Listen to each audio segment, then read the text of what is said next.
எப்படிலாம் காட்டினா தளபதி அழகாக இருக்குமோ அந்த விஷயத்தை காட்டுறாங்க. அதுமாதிரி பாலிடிக்ஸும் காட்டுறாங்க. ஏன்னா வந்து இப்போ தான் டீசர் ரிலீஸ் ஆச்சு. எல்லோரும் வந்து டீசருக்காக ரொம்ப வெயிட் பண்ணிட்டுருந்தாங்க. ஏன்னா வந்து ட்ரெய்லர் எப்போ விடுறாங்க என்ன எதுன்னு சொல்லவே இல்லை. அப்புறம் டீசர் இப்போ தான் விட்ட ஒன்றுமே எல்லாருக்கும் ஒரே சந்தோஷம். அதாவது டீசரில் வந்து நிறைய விஷயத்தை வந்து பாலிடிக்ஸ் வந்து நிறைய விஷயத்தை கொண்டு வந்து காட்டியிருக்காங்க. அதில் ஒரு டைலாக் வரதா இருக்கட்டும், அந்த டைலாக்ல வந்து ஐ எம் கம்மிங் சொல்கிறாரு. அவர் வந்து பாலிடிக்ஸ்க்காக சொல்கிறாரு. நிறைய அந்த பாலிடிக்ஸில் வந்து லாஸ்ட் சீனில் அவர் வந்து பாலிடிக்ஸ் யாரா பாலிடிக்ஸ் ஒழுங்காக பண்ணுறீங்க அப்படின்ற மாதிரி பாலிடிக்ஸ் ரீதியாக நல்லாயிருக்கு. அவரோட மேனரிசம் அந்த போலீஸோட போர்ஷன் வருது பாருங்க, அந்த மாதிரி இருக்குது. சூப்பராக இருக்குது. ஒவ்வொரு அந்த மியூசிக் பேக்ரவுண்ட்ஸு எல்லாமே சூப்பராக இருக்குது.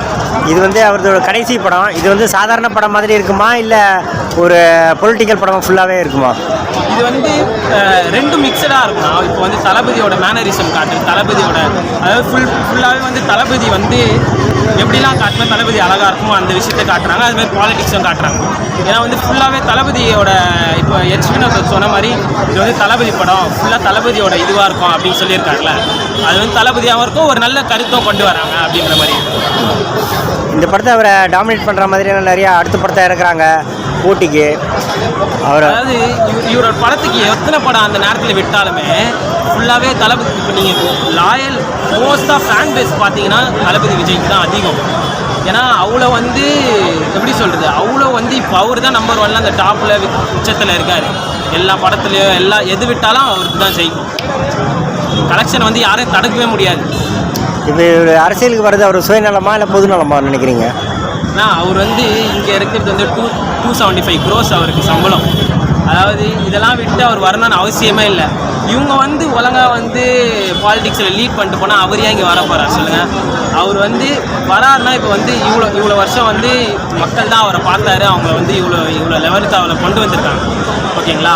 மக்களுக்கு வந்து உண்மையாக தான் பண்ணணுன்றதால தான் வராரே தவிர வந்து அவரோட சுயநலமும் அவருக்கு வந்து இப்போ வந்து எங்கே போனாலுமே மலேசியாவில் போனார் பார்த்துக்கோங்க, அவளுக்கு தான் வந்து அந்தளவுக்கு கண்ட்ரோல் பண்ணுற அளவுக்கு அவ்வளோ கூட்டம். ஏன்னா அவருக்கு வந்து இதுக்கு மேலே ஒரு ப்ரைடு வேணும் அப்படின்னு அவர் நினச்சி பார்க்கல. அவர் மக்களுக்காக தான் முழுக்க வராது. இதுக்கு மேலே அவருக்கு செல்ஃபிஷாக அவருக்கு காசு வேணும், இல்லை வந்து ஒரு ப்ரைடு வேணும், அவருக்கு ஒரு பெருமை வேணும் அப்படின்னு அவர் பார்த்து வரல. மக்களுக்காக தான் முழுக்க வராது. இப்போ கரூர் பிரச்சனை, இப்போ இந்த படத்துக்கு ஒரு பிரச்சனை கொடுக்குறாங்க. ஸோ இதெல்லாம் எப்படி பார்க்குறீங்க? அதாவது ஒருத்தர் வந்து ஒரு விஷயத்தை வந்து நல்ல விஷயமா பண்ண வரும்போது எதிர்ப்பு நிறைய வரதான் செய்யும். அவருக்கு வந்து எல்லா சைட்லேயும் கொடுத்தாரோ அவர் வந்து லெஃப்ட் ஹேண்டில் டீல் பண்ணிட்டு அவர் பாட்டு அவர் என்ன வேலை செய்யணுமோ அதை மட்டும் கரெக்டாக செஞ்சுட்டு அவர் போயிட்டே இருக்காரு. அதுக்கு வந்து சைடில் இவ்வளோ பண்ணாலும் என்ன பிரச்சனை வந்தாலும் அவர் பார்த்துப்பார். இப்போ அவர் தனியாக நிற்கணும்னு ஆசைப்படுறீங்களா, கூட்டணி வச்சு நிற்கணும்னு ஆசைப்படுறீங்களா? அதாவது இப்போ கூட்டணி வச்சா எப்படி சொல்கிறது, அவர் வந்ததுக்கு ஒரு அர்த்தமே இல்லாமல் போயிடணும். தனியாக வந்து கூட்டணி வச்சு அவர் வந்ததுக்கு ஒரு அர்த்தமே இல்லாமல் போயிடும். அவர் தனியாக நிற்கிறாரு. ஏன்னா வந்து ஒரு சப்போர்ட் வேணும்னு எதிர்பார்க்குறத விட அவரோட இது வச்சு தான் அவர் வராரு. ஆரம்பத்தில் சில படிகள் ஏறி வரணும், எடுத்ததும் நம்ம மேலே போயிடணுன்ற ஜம்ப் பண்ண முடியாது. ஸோ இது வந்து கூட்டணி வைக்காமல் இவ்வளோ பெரிய அரசியல் தலைவர்கள்லாம் இருக்கும்போது இவர் இன்றைக்கி ஒரு சினிமா ஆக்டரு இப்போ இன்றைக்கி வந்துட்டு திடீர்னு நான் டப்பும் மேலே போயிடுவேன் அப்படின்னு சொல்கிறதெல்லாம் யதார்த்தமான ஒரு இதுக்கு சரியாக வருமா?